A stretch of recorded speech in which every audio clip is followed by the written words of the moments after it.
ඔටම මම කියලා දෙන්න යන්නේ කොහොමද ඔන්ලයින් පේපර් එකක් හරි ගස්සගන්නේ කියලා.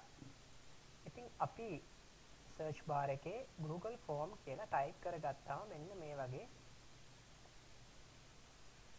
ඉන්ටර්ෆේස් එකක් එනවා. ඉතින් ඊට පස්සේ අපිට පුළුවන් මෙතන Google Form free online service and personal use තියෙනවා. එහෙම නැත්නම් අපිට Google Form create තියෙනවා. ඉතින් මේ කොහොම ගියත් මේක පොඩක් යන ක්‍රමය වෙනස්. ඉතින් ඊට වඩා මට ලේසි මම මෙතන මගේ බ්‍රවුසර් එකට ලොග් වෙලා තියෙන ඊමේල් ඇඩ්‍රස් එක සහ නම පෙන්නනවා. එතනම තියෙන මෙන්න මෙතන ටිප් කිහිපයක් තියෙනවා.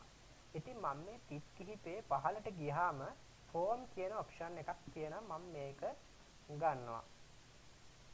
එතකොට මට මෙන්න මේ වගේ ඉන්ටර්ෆේස් එකක් පෙන්නනවා. මම මීට කලින් පේපර් කරපුවා සහ අලුතෙන් පේපර් එකක් හරි ගස්ස ගන්න මට මෙතනින් පුළුවන්. මේ තමයි මම මේ දවස් ටිකේ කරපු පේපර්ස් ටික. ඉතින් මම මෙන්න මෙතන තියෙන ධන ලකුණ ක්ලික් කරගන්නවා.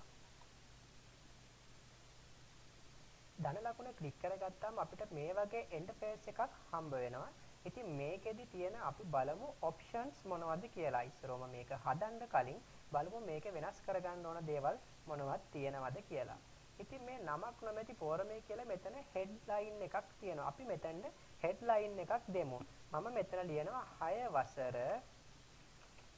වසර ඔන්න. දැන් මේක මගේ ඉංග්‍රීසිනේ ටයිප් වෙන්නේ. එතකොට මට මෙතන සිංහල ෆොන්ට් එක දාගන්න ඕනේ නම් මම ගිහිල්ලා මෙතන සිංහල වලට වෙනස් කරගන්නවා. ඉතින් ඊට පස්සේ මට පුළුවන් ඔයාලගේ සිංහල වලට වෙනස් කරන එක පොඩ්ඩක් ප්‍රශ්නයක් නම්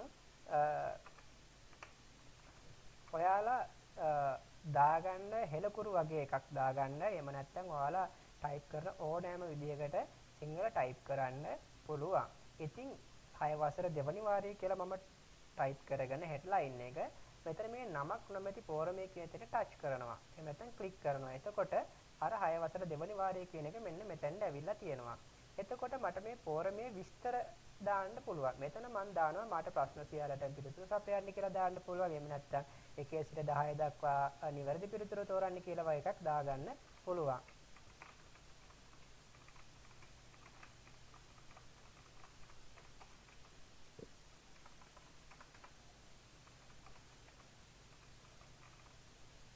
ප්‍රශ්න සියල්ලටම පිළිතුරු සපයන්න.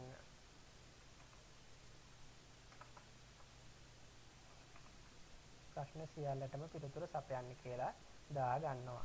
ඊට පස්සේ මම මෙතන තියෙන මාතෘකාවක් නොමැති ප්‍රශ්නයක්. අපි ඒක කොහොම තියලා ඉවර වෙලා බලමු තව මොනවද මේකේ ඔප්ෂන්ස් තියෙන්නේ කියලා. ප්‍රතිචාර කියලා එකක් තියෙනවා. ඊට පස්සේ සැකසීම කියලා එකක් තියෙනවා. මේ ප්‍රතිචාර කියන එක ටච් කරමු බලන්න අපි ක්ලික් කරමු. එතකොට මෙතන මේ අපිට ළමයි එවලා තියෙනවා නම් අපි යවලා තියෙන පේපර් එක ළමයි අපිට එවලා තියෙනවා මෙතන ප්‍රතිචාර කීයක් තියෙනවද කියලා. එහෙම නැත්නම් ළමයි කී දෙනෙක් අපිට මෙතන පේපර් එක කරලා එවලා තියෙනවද කියලා මෙතනින් පෙන්නනවා. ඊට පස්සේ සැකසීම් වලට අපි යන්. මේ සැකසීම් කියන එකේ ටිකක් කිහිපයක්ම වැඩිපුර තියෙනවා. ඉතින් අපි සැකසීම් කියන එක ගැන ඊට පස්සේ අපි කතා කරමු. දැනට අපි ඒ ගැන කතා නොකරමු. ප්‍රශ්නයකට අපි අයම යන්. ඊට අමතරව අපි බලමු මෙන්න මෙතන තියෙනවා පේන්ට් බොක්ස් එකක් වගේ එකක් තියෙනවා. අපි ඉතින් මෙන්න මේ පේන්ට් බොක්ස් එකට ගිහිල්ලා ඉවරලා අපේ මේ පාඩමට අදාළ කරන කලර් එකක් අපිට වෙනස් කරගන්න පුළුවන් මේ පේජ් එක. ඉතින් මම මේ තැඹිලි පාට වගේ දා ගන්නවා. ඒත් එක්ක මට පුළුවන් මෙතන පින්තූරයක් තෝරලා දාගන්න මගේ හෙඩ්ලයින් එකට. ඉතින් මම මෙන්න මේ වගේ පොතක් දාගන්න. එහෙම නැත්නම් මම මෙන්න මේ වගේ ටැබ්ලට්ස් කීපයක් තියෙන එකක් දාගන්න. එහෙමත් නැත්නම් මම මෙතන උඩුගත කිරීම එකට ගිහිල්ලා එවනත් උඩුගත කරන්න කියන ඔප්ෂන් එකට ගිහිල්ලා මම බ්‍රවුස් කරගන්නවා. බ්‍රවුස් කරගන්නවා කියලා කියන්නේ මට පුළුවන් මේක මගේ කම්පියුටර් එකේ තියෙන මොකක් හරි පින්තූරයක් මෙතෙන්ද දාගන්න. ඉතින් මම මෙන්න මේ තියෙන පින්තූරේ මම එකතු කරගන්නවා. එතකොට අපිට මේකෙදි පේපර් එකට දෙන්නේ පුංචි ඉඩ ප්‍රමාණයක් තමයි මෙන්න මේ පින්තූරේ දාගන්න. අපිට මේකට හිතන පින්තූරේ දාගන්න බෑ. මොකද මේක පුංචි ඉඩ ප්‍රමාණයක් තියෙන නිසා. ඉතින් මම මෙන්න මේ වගේ එකක් දාගෙන එවැනි ක්‍රොප් කරගන්න වෙනවා අපිට පින්තූරේ. ඉතින් මෙන්න මෙතන පින්තූරේ අප්ලෝඩ් වුණා. මෙන්න මෙතන පෙන්වන්න පටන් ගත්තා. එතකොට අපි මෙන්න මේ බෑග්ග්‍රවුන්ඩ් එකේ තියෙන කලර් එක මේ පින්තූරේට අදාළ විදිහට වෙනස් වුණා. ඉතින් මට මේ පින්තූරේ අදාළ විදිහට වෙනස් කරගන්න ඕනේ නැහැ. මොකද මගේ මේ හෙඩ් බාර් එකේ තියෙන්න ඕනේ කලර් එක අපිට මෙතනින් වෙනස් කරගන්න පුළුවන්. ඉතින් මම ඒක වෙනස් කරගෙන මෙන්න මේ කතිරේ අයින් වුණා. ඊට පස්සේ ඉවර වෙලා මම මෙතන යනවා පළවෙනි ප්‍රශ්නයක් දෙන්න. ඒක ප්‍රශ්නේ මම දෙනවා නිවැරදි පිළිතුර තෝරන්න. නිවැරදි පිළිතුර තෝරන්න.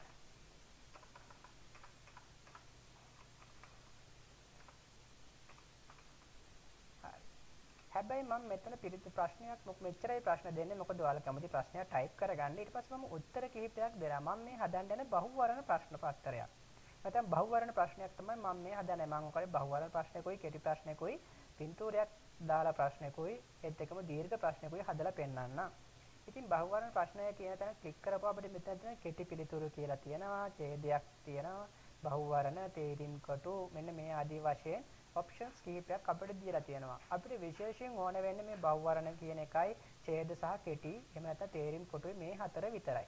ඉතින් මේ හතරෙන් අපි ප්‍රයෝජනයක් ගමු. ඉතින් මම මෙතන උත්තර විදිහට දානවා පළවෙනි උත්තරයේ අංක 1. ඊට පස්සේ මම එන්ටර් කරාට පස්සේ අපිට මෙන්න මේ පල්ලෙහාට අපිට තව උත්තර වලට යන්න පුළුවන්. එහෙම නැත්නම් මෙතන වෙනත් එක් කිරීම කෙනෙක් ක්ලික් කරපුවාම එතනිමුත් පහළට යන්න පුළුවන්. ඉතින් මම දෙවෙනි උත්තරයට දෙනවා අංක 2, තුන්වෙනි උත්තරයට දෙනවා අංක 3, හතරවෙනි උත්තරයට දෙනවා අංක 4. ඊට පස්සේ මට තව මෙතන ඔප්ෂන්ස් කිහිපයක් වෙනස් කරගන්න සිද්ධ වෙනවා. ඒ කියන්නේ මට මෙතන මේක අත්‍යවශ්‍යයි කියන එක මම දාගන්නවා. අත්‍යවශ්‍යයි කියන එක ක්ලික් කරාට පස්සේ අපිට මේ ළමයාට මේ ප්‍රශ්නෙන් පැනලා යන්න බෑ කියලා ළමයා මේ ප්‍රශ්නේ අනිවාර්යෙන් කරලම තමයි ඊළඟට යන්න ඕනේ. ඉතින් ඊට පස්සේ මම ඔයාලට කලින් කිව්වනේ මේ සැකසීම ගැන. මේ සැකසීමකට මම යන්න හිතුවේ මොකද මට මෙතන නිවැරදි පිළිතුර මාක් කරලා තියාගන්න ඕන නිසා සහ නිවැරදි පිළිතුර අපි මෙතන මාක් කරාට පස්සේ ළමයාට පෙන්නනවා නිවැරදි පිළිතුර ළමයා සබ්මිට් කරාට පස්සේ. එහෙම නැත්නම් ළමයා මෙතන අපි ටච් කරලා තියෙන නිවැරදි පිළිතුරටම උත්තරය දීලා තිබුණොත් එහෙම ළමයාට එක ලකුණක් එතනදී හිමි වෙනවා. ඒක ළමයාට පෙන්නන අවසානයේ ලකුණු කීයක් ළමයා පේපර් එකට අරන් තියනවද කියලා. ඉතින් මම මේ සැකසීම් එකට ගිහිල්ලා ඉවරලා මේ පැන විසඳුමක් බවට පත් කරන්න කියන තැන තියෙන මෙන්න මේ වගේ ටික් එකක් කරන්න. ඉතින් මම මේක ටික් කරගන්නවා. එතකොට අපිට මෙන්න මේ වගේ ප්‍රශ්න පත්‍රයට අයමව මේ පිළිතුරු යතුරු කියලා එකක් අලුත් ඔප්ෂන් එකක් ඇවිල්ලා තියෙනවා. මේ පිළිතුරු යතුරු කියනෙන් අපිට කරන්න තියෙන්නේ ලකුණු ප්‍රමාණය ටයිප් කරගන්න එක සහ මෙතනදී නිවැරදි පිළිතුර අපිට තෝරගන්න පුළුවන්. මෙතන අපි නිවැරදි පිළිතුර අංක 2 කියලා හිතමු. අංක 2 නම් 2 කියලා 2 තැනට අපි ටච් කරාට පස්සේ මේකේ හරියක් වැටිලා තියෙනවා. ඊට පස්සේ අපි මේක හරි කියලා ක්ලික් කරගත්තාම මෙන්න මේ වගේ දෙවෙනි උත්තරයේ හරියක් වැටිලා තියෙනවා. මතක තියාගන්න මේක ළමයාට කොයිම වෙලාවකවත් පෙන්වන්නේ නැහැ. ළමයාට මේක හරි උත්තරේ පෙන්වන්නේ සබ්මිට් කරාට පස්සේ. ඒක නිසා කිසි දෙයකට බය වෙන්න එපා. බොහෝ වෙලාවට ඔකට උත්තර මෙහෙම ලකුණු කරලා තියන්න හරි උත්තරේ. මොකද ඊට පස්සේ ළමයා ලකුණු බලද්දි ළමයාට පේනවා ළමයාගේ හරි වැරදි ටික පෙන්නනවා. ඊට පස්සේ ඉවරලා මට ඕනේ මෙන්න මේ කොලම් එකම තමයි පල්ලෙහාට දාගන්නත් ඕනේ.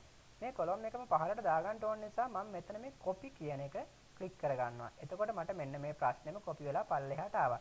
මම මේ ඔප්ෂන් එක දාන්න හේතුව තමයි මට ලේසියි. මොකද මම මේක වෙනස් කරගත්ත කීපයක් තියෙනවානේ. ලකුණු එක වෙනස් කරගත්තා, අත්‍යවශ්‍ය කෙනෙක් මේ ටච් කරගත්තා.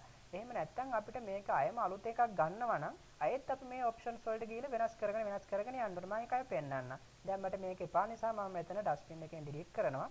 ඉතින් මෙන්න මෙතන මේ ධන ලකුණ ක්ලික් කරාට පස්සේ මට මෙන්න අලුතෙන් කොලම් එකක් ආවා. හැබැයි මේකේ අත්‍යවශ්‍ය කෙනෙක් ටච් වෙලාත් නැහැ, ලකුණු ගානක් පෙන්නලාත් නැහැ. හරි ලකුණක් මාක් කරලාත් නැහැ. ඉතින් මම මෙතන බහුවර්ණ ප්‍රශ්නයක් නෙමෙයි මම දෙන්න යන්නේ කෙටි පිළිතුරු එකක් අපි දෙමු. දෙවෙනි ප්‍රශ්නේ. කුමක්ද?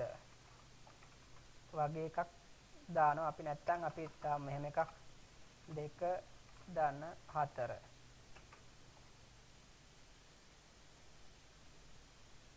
කියලා අපි ප්‍රශ්නාර්ථයක් දානවා.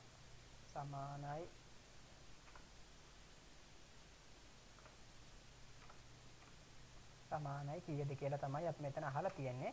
ඊට පස්සේ අපි මෙතන කෙටි පිළිතුරු දෙන්න අපි පුංචි ඉඩක් දීලා තියෙනවා කෙටි පිළිතුරු. එහෙම නැත්නම් මේ ඡේද දැම්මොත් එimhe ලොකු ඉඩ ප්‍රමාණයක් අපි දෙනවා. ඒ කියන්නේ මේ කට්ටිය දෙනවා ඒකට උත්තර ලියන්න. ඉතින් ඒ නිසා අපි කෙටි පිළිතුරු කියන එක දාමු.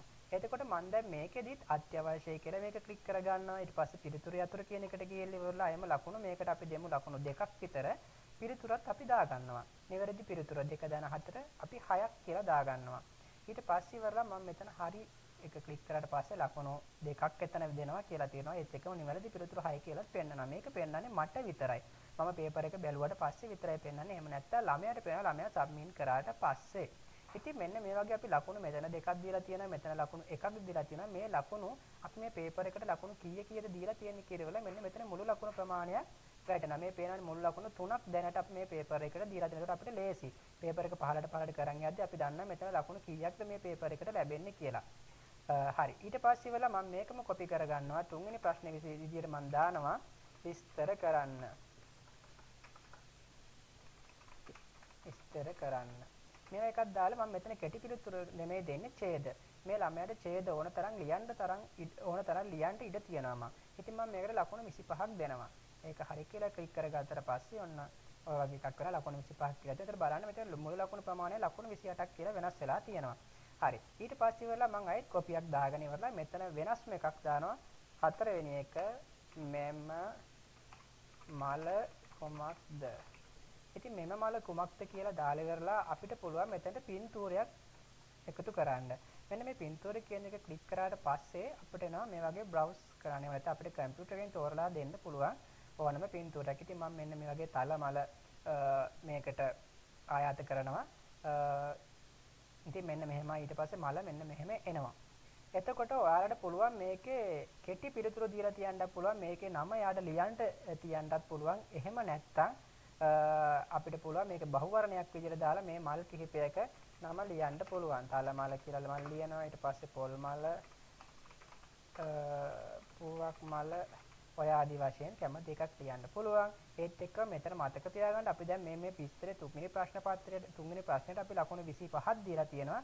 මේක අපි මෙතනින් කොපි කරලා ගත්ත නිසා මෙතන මේ ලකුණු 25 එහෙමම වැඩිලා තියෙනවා. අපි මේක වෙනස් කරගන්න ඕනේ. නැත්නම් අපිට අවසානයේදී අපිට හිතා ගන්න බැරි වෙයි ලකුණු මෙච්චර වැඩි වෙලා තියෙන්නේ මොකද එකම ප්‍රශ්නෙටම ලකුණු දෙකක් ප්‍රශ්න දෙකකට එක වගේම ලකුණු ප්‍රමාණයක් ඇවිල්ලා තියෙන නිසා. ඉතින් පිළිතුරු යතුරයකට අපි ගිහිල්ලා ඉවරලා මේකට මම ලකුණු 1යි දෙන්නේ. ඒතර වෙනස් කරගන්නවා. ඒකල්ලා මම මෙතන හරි එකටත් හරි ලකුණ දා ගන්නවා. හරි. ඊට පස්සේ ඉවර වෙලා දැන් ඔන්න අපි ප්‍රශ්න පත්‍රය ඉවරයි. මේ විදිහේ ලකුණු දැනට මම මේක 29යි තියෙන ලකුණු. ඒක කටි ලකුණු 100කට හරියම කැමති ප්‍රමාණයක හරි ගස්සගෙන ඉවර වෙලා අපි දැන් බලමු මේක කොහොමද අපි ළමයාට යවන්නේ. ඉතින් මෙන්න මෙතනදී මෙතන ඔය කට්ටියට තියෙනවා නේද මේ හරි. තව එකක් මෙතන අපිට වැරදිලා තියෙනවා. මෙතන අපි දාන්න ඕන ළමයාට නමක් ලියන්න තැන. ඉතින් මම මෙන්න මෙතන ධන ලකුණයම ගත්තා. මෙතන මම නම කියන එක ටයිප් කරා. මෙතන අපි බහුවර්ණ එකේ දානවා කෙටි. පිළිතුරු අත්‍යවශ්‍යයි. ඒකට අපි ලකුණක් දෙන්නේ නැහැ. ඉතින් අපි මෙතන ළමයාට නම ලියන්න ඉඩ තිබ්බා.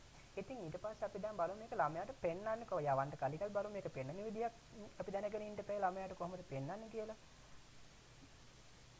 හරි. මෙන්න මේ විදිහට තමයි ළමයාට පෙන්වන අපි දාපු පින්තූරය පෙන්වනවා 6 වසර දෙවනි වාරයේ පෙන්වනවා මේක වට කියන්න පුළුවන් පාඩමක නමක් හරි ඒක මොකද දෙයක් මෙතන ටයිප් කරගන්න පුළුවන් ඕන තරම් ටයිප් කරන්න පුළුවන් ප්‍රශ්න සියල්ලටම පිළිතුරු සපයන්න දාලා තියෙන මම එහෙම නැත්නම් එක පළවෙනි ප්‍රශ්න නිවැරදි පිළිතුර තෝරන්න දෙවෙනි ප්‍රශ්නෙට නිවැරදි පිළිතුර දෙන්න ඒ වගේම හතරවෙනි ප්‍රශ්නේ පින්තූරය බලා පිළිතුර ලියන්න කියලා වගේ කැමති එකක් එතනදී දෙන්න පුළුවන්.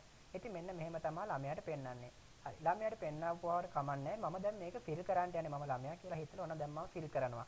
මගේ නම මහේෂ්. ඊට පස්සේ නිවැරදි පිළිතුර තෝරන්න.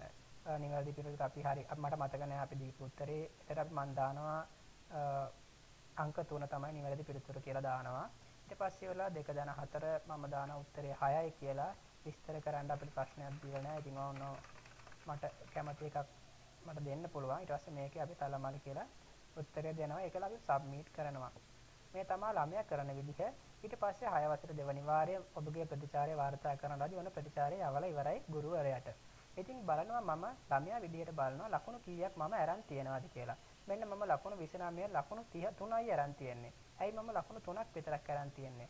මෙන්න මේකේ උත්තරේ නිවැරදි පිළිතුර තෝරන්න කියන එකේ උත්තරේ 2නේ. හැබැයි ළමයා දීලා තියෙන්නේ 3. ඉතින් මෙයාට ලකුණක් එතන එකතු වෙලා නැහැ. ඊට පස්සේ ඉවරලා මෙන්න මෙතන ලකුණු 2 මෙයාට හිමි වෙලා තියෙන උත්තරේ 6යි කියලා දීලා තියෙන නිසා. මොකද අපි උත්තරේ 6 කියලා ටයිප් කරලා තිබුණානේ. ඊට පස්සේ ඉවර වෙලා මෙන්න මෙතනදී මෙයාට ලකුණක් දීලා නැහැ. මොකද මේ වගේ විස්තර කරන්න සහ බහුවර්ණ ප්‍රශ්න පත්‍ර බහුවර්ණ නෙමෙයි කෙටි ප්‍රශ්න දීර්ඝ ප්‍රශ්න වලදී ගුරුවරයා තමයි එතන ලකුණු දෙන්නේ. මෙතනදී ඒ කියන්නේ ඔප්ෂන් එකෙන් අපේ ලකුණු දෙන්නේ නැහැ. ඒක ගුරුවරයාම තමයි බලලා දෙන්න ඕනේ. ඊට පස්සේ මෙම මල කුමක්ද කියන තලමල කියන එක හරි. මොකද අපි හරි උත්තරේ ලකුණු කරලා තිබ්බා. ඉතින් මෙයාට මේ ලකුණ මෙතනින් ඔටෝ හම්බෙලා තියෙනවා. ඉතින් මෙයාගේ ලකුණු 3යි මෙයාට හම්බෙලා තියෙන්නේ 29. ඊට පස්සේ අපේ ලකුණු 3 ඔහමම තියලා ඉවරලා අපි යමු මගේ පේපර් එකට. ඉතින් දැන් අපි ඔන්න දැන් ළමයා සබ්මිට් කරාට පස්සේ මෙන්න ප්‍රතිචාරය එකක් ඇවිල්ලා. දැන් අපි මේ ප්‍රතිචාර එක බලන්න නැතුව ඉමු. මොකද අපි ඊට කලින් දේවල් ටිකක් දැනගෙන ඉන්න ඕනේ. ඉතින් මම මේ අර ළමයා බලපු ටික අයින් කරා. දැන් අපි කොහොමද මේක ළමයාට යවන්නේ? මෙන්න මේ යවන්න කියන එක ක්ලික් කරන්න. එතකොට අපිට මෙතන පුළුවන් කැමති ඊමේල් ඇඩ්‍රස් එකක් මෙතනින් දෙන්න පුළුවන්. කියන්නේ ළමයි කීප දෙනෙක් කෙනා මෙතනින් කැමති ඊමේල් ඇඩ්‍රස් ටයිප් කරලා ඊමේල් ඇඩ්‍රස් ටික ඔක්කොම ටයිප් කරලා මේ යවන්න කියන එක ක්ලික් කරාට පස්සේ ළමයිට පේපර් එක යනවා. එහෙම නැත්නම් මෙතන මේ තියෙනවනේ පින් එකක් වගේ තියෙන එක ක්ලික් කරගත්තාම මෙන්න මෙතන ඒකේ ලින්ක් එකක් එනවා. ලින්ක් එක දිග වැඩි නම් අපිට පුළුවන් මේ කෙටි ලින්ක් එකක් දෙන්න කියලා. ඒක ටච් කරපුවාම මෙන්න මේ කෙටි ලින්ක් එකක් හම්බ වෙනවා. ඉතින් මේ කෙටි ලින්ක් එක මෙහෙම ඇදගෙන ගිහලා ඉවරලා ඕන තැනකට අපිට දෙන්නත් පුළුවන්. එහෙම නැත්නම් ඉවරලා මේක පිටපත් කරගෙන WhatsApp group එකක් හරහා හරි SMS එකක් හරහා හරි අපිට යවන්න පුළුවන්. හරි මම මේක පිටපත් කරගන්නවා. පිටපත් කරගෙන WhatsApp group එකක් හරහා යවනවා. ඉතින් හරි. දැන් මම මෙතනින් යවුවා කියලා හිතාගෙන මම මෙතනින් මේ ටිකෙන් අයින් වෙනවා. දැන් ඔන්න මම පේපර් එක යවලා ඉවරයි. හරි. ඊට පස්සේ වල දැන් අපි තියෙන වැඩක් කරගෙන හවස අයම පේපර් එක බලන්න තමයි මම මේ ලෑස්ති වෙන්නේ. දැන් මම හොයා ගන්න ඕනේ මම පේපර් එක කොහෙද කරලා තියන්නේ කියලා. මම ඉස්සරම කරා වගේම මේ ටික් ටිකෙන් මම යනවා මගේ ෆෝම්ස් වලට. මේක ඔය කට්ටියට ෆෝන් එකෙන් කරගන්නත් පුළුවන්, ෆෝන් එකෙන් යවා ගන්නත් පුළුවන් ඕන ළමයෙකුට. ඒකට ඔයාලට මේ ෆෝම් කියන ඇප් එක දාගන්න පුළුවන් ඕනම ෆෝන් එකකට. ඉතින් මම මෙන්න මේ මම කරපු පේපර් එක තියෙනවා 6 වසර දෙවෙනි වාරයකට මම ක්ලික් කරගත්තා. එතකොට අපිට පෙන්නනවා ළමයි මෙන්න එක ළමයේ ප්‍රතිචාර දීලා තියෙනවා. මොකද මතකනේ ඉස්සෙල්ලා මම ප්‍රතිචාරයක් දුන්නා. ඉතින් මෙන්න මේ ප්‍රතිචාරයේ එකක් දීලා තියෙනවා. ඒකට මෙතන මේ සාරාංශයක් තියෙනවා ප්‍රතිචාරේ. ඔයාලා මේවා එකින් එක පොඩ්ඩක් මේ ක්ලික් කරලා බලන්න. එතකොට ඔයාලට තේරෙනවා මේකෙන් මොකද්ද වෙන්නේ කියලා. ඉතින් ප්‍රශ්න ටිකත් ওই විදිහට පෙන්නනවා. ඊට පස්සේ තනි ප්‍රශ්න පත්‍ර වලට මම යනවා. එතකොට මෙන්න මේ මහේෂ් කියන කෙනා ලකුණු 29කින් 3ක් අරන් තියෙනවා කෙටි ප්‍රශ්න වලට. ඉතින් මෙන්න එයාගේ තුන්වෙනි ප්‍රශ්නේ වැරදි, පළවෙනි ප්‍රශ්නේම වැරදි. ඒක පෙන්නලා තියෙනවා මට. ඒත් එක්කම මෙන්න මේකෙත් එයා උත්තරයක් හරියට ලියලා නැහැ. හැබැයි මම මේක අපි හිතමුකෝ මෙයා හරියට උත්තර දීලා තියෙනවා කියලා. එතකොට මම ඔයාලට පෙන්නන්න ඕන නිසා මෙතන ලකුණු 15ක් දෙනවා. මොකද ඒ ළමයාට ලකුණු වැඩි වෙන විදිය පෙන්වන්න එපා. ඉතින් මේ ප්‍රශ්නෙටත් එයා උත්තරය හරියට ලියලා තියෙනවා. එකයි එයාට වැරදිලා තියෙන. ඉතින් මම මෙතන මේ සුරකින්න කියන එක ක්ලික් කරාට පස්සේ මෙන්න එයාගේ වැඩි වුණා ලකුණු 29කින් ලකුණු 18ක්. හරිද? ඒ ලකුණු 18ක් එයාට ලැබිලා තියෙනවා. අපිට පුළුවන් මේක මේ ටික මෙහෙම කොපි කරලා කොපි පේස්ට් එකක් දාන්න පුළුවන් ඒ ළමයාගේ WhatsApp එකට හරි ඔයාලගේ තියෙන group එකකට හරි මේ නමයි ඔක්කොම ටික. ඉතින් ඔහම තමයි පේපර් එකක් බලන්නේ සහ පේපර් එකක් කරන්නේ. ඉතින් අපිට දැන් මේ පේපර් එක කරලා ඉවරලා තව පේපර් එකක් කරගන්න ඕන නම් අපි කෙලින්ම යනවා මෙන්න මෙතන තියෙන මේ 6 වසර 2 වාරය කියන තැන මෙතන මේ ෆෝම් එකට යනවා. එතනදි ඉවරලා මට බලන්න ඕනේ නම් අපි මේ තුවක් කල් කරපු ප්‍රශ්න පත්‍ර ටික මේ වගේ මට බලා ගන්න පුළුවන්. ඒ වගේ තවත් එකක් මට ක්‍රියේට් කරගන්න ඕන නම් ආයෙත් මම මෙතන මේ දනු ලකුණු ළඟට ගිහිල්ලා ඉවරලා ආයෙත් මම අලුතෙන් එකක් හදා ගන්නවා. ඔන්න ඔය ආදි වශයෙන් ඉතින් ඔන්න ඔහම තමයි තියෙන්නේ. අපිට අලුත් එකක් හරි ගස්ස ගන්න පුළුවන්. ඒත් එක්කම පරණ ප්‍රශ්න පත්‍රේ මේ හරියදී බලා ගන්න පුළුවන්. ඉතින් හරි. මම හිතනවා තේරෙන්න ඇති කියලා මම කියලා දීපු ටික. නොතේරෙන තැනක් තියෙනවා නම් පල්ලෙන් කමෙන්ට් එකක් දාන්න. මම අයම කියලා දෙන්නම්.